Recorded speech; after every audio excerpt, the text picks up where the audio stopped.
Bom, isso aqui era um FPGA que eu já tinha comprado já faz um tempo, né? Ele nem está mais disponível para venda.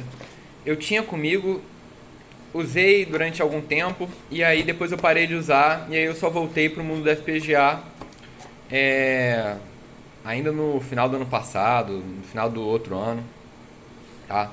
E esse FPGA me acompanhou por alguns anos, né? E aí eu vou fazer o re-unboxing dele só para apresentar ele aqui pro canal, que é uma placa que eu tenho, tá? Vamos lá. Ó, repara que isso aqui é um cabo de alimentação, né? 5 volts.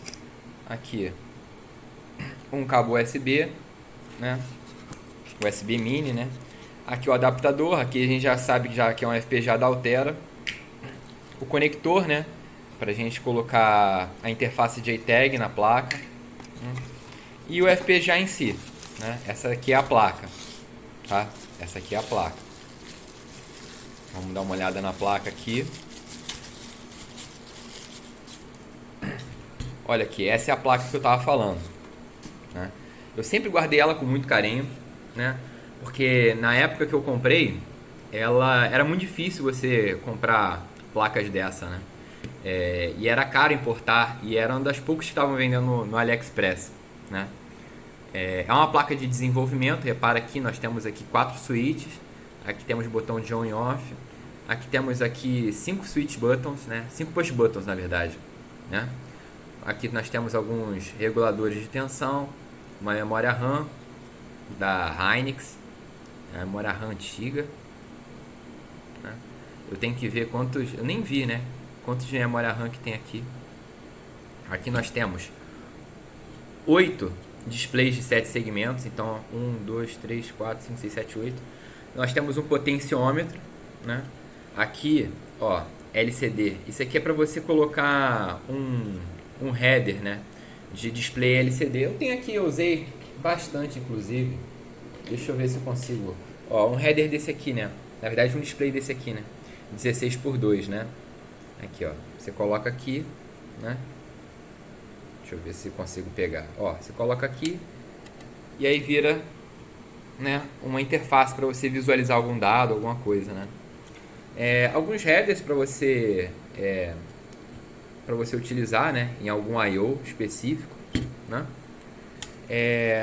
Bom, tem o buzzer também. E aqui na lateral, uma coisa que é muito bacana, olha só. Temos um conector para dar vídeo, cara. Vídeo VGA, né? E um conector RS232, né? Que é para interface serial, né? Antigamente utilizava-se muito conectores desse tipo, né? Hoje em dia usa muito USB. Então é isso. Aqui tem um jack aqui para alimentação e um jack aqui, um conector, né? Um header aqui para você fazer a programação do chip, né? E o FPGA em si é um Altera Synchrony 4, né? Aqui, ó. EP4CE6E22C8N, né? Bom, e aqui eu tenho outro FPGA. Esse aqui não fui eu que comprei, esse aqui eu recebi de presente de um grande amigo meu, tá? Que ele fez uma faculdade, ele fez uma graduação lá no Canadá.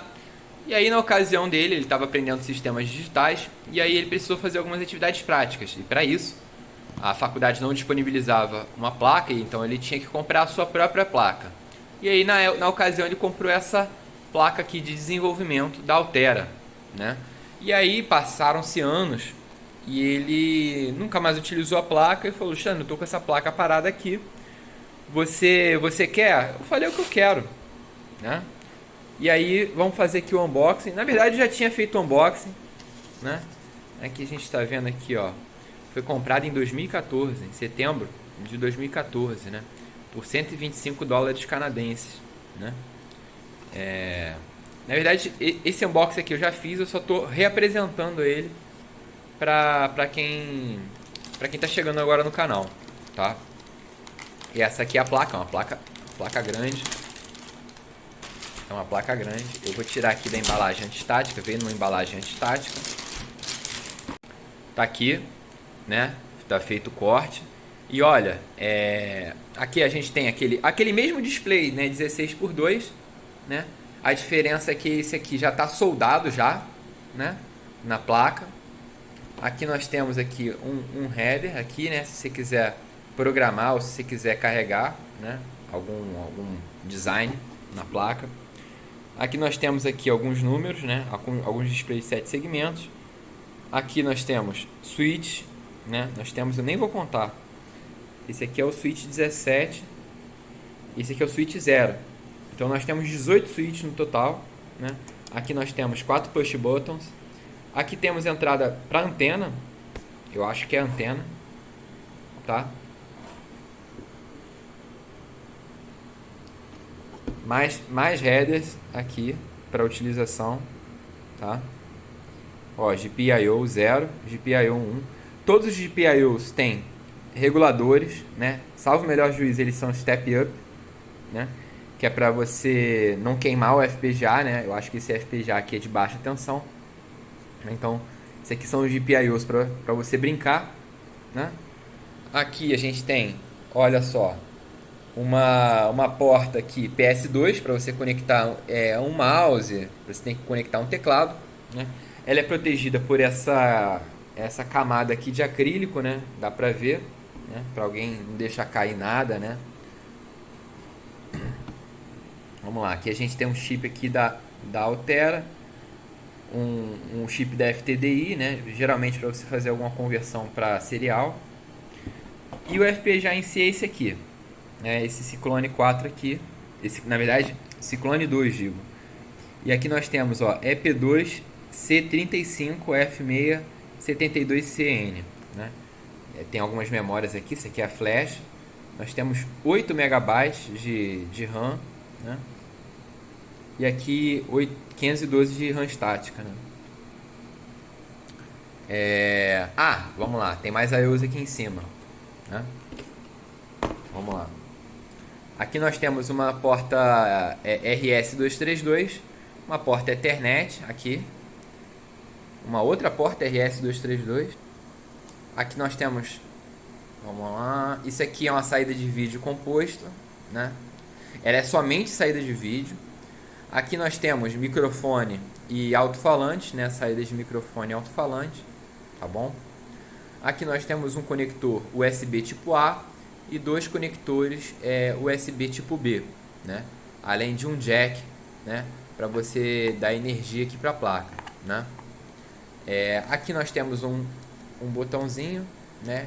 De estável, tá? E é isso. Tá apresentada a placa, tá? É uma placa grande, é uma placa pesada, tem bastante coisa, né? E aqui de volta na caixa, vamos lá, vamos fazer retirada. Olha só o que nós temos. Eu vou retirar aqui isso aqui. Nós temos uma fonte para você energizar a placa. Lembra? Esse aqui é aquele conector P4 para a gente colocar na placa, para dar energia para a placa. Isso aqui, ó, é para você fazer a programação dela. E aqui CDs de instalação que honestamente eu não vejo necessidade nenhuma de uso, né? Na verdade são DVDs de instalação, né? É um kit antigo, né? É uma placa Cyclone 2. Bom, eu entrei aqui no site da Mouser, nós temos aqui o nosso modelo aqui, né, do nosso FPGA Cyclone 2 da Altera, né? Aqui o datasheet dele, mas eu nem vou abrir esse datasheet, porque aqui a gente já encontra, ó, Cyclone 2 EP2C35. E aqui nós temos, olha só, 33.200 unidades lógicas, né? Que na verdade não é LUTs, né? Ele chama de Logical Elements, né? Mas é a mesma coisa, né? 475 IOs, né? Tensão de operação. Por isso que eu tinha falado que ali naqueles headers do GPIO precisava muito daqueles step-ups, né? Daqueles chipzinhos, né? Porque provavelmente se você pegar e conectar aquilo ali vai torrar alguma coisa, né? E uma coisa que eu não tinha falado, olha só, aqui também tem, ó, temos aqui um slot. Nós temos também um slot para cartão SD, que eu não tinha mencionado antes no vídeo, né? Então é uma placa bem completa, uma placa boa, né? Dá para fazer bastante coisa aqui com ela, né? Bom, e tanto para a placa Cyclone 4 da PySwords, que foi aquela primeira placa que eu mostrei, quanto para essa Cyclone 2, que eu mostrei mais pro final do vídeo, essas duas placas elas podem utilizar essa ideia aqui, que é do Quartus 2, né? Então no próximo vídeo eu posso ensinar né, como é que faz essa instalação aqui, né, do Quartus 2 numa distribuição Linux nova, tá? Porque essa ideia aqui é antiga, então não foi fácil fazer a instalação dessa ideia num sistema operacional novo. Vai ficar como assunto aí para um próximo vídeo. Gostaria de agradecer a atenção de todos e até a próxima.